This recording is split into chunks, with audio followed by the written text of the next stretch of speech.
Niko na mwanafunzi mwenzangu pia hapa. Bibi unaitwa nani?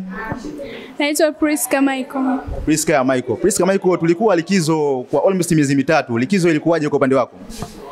Likizo ilikuwa nzuri sana. Tumeenjoy. Unasoma fani ipi na mwaka wangapi?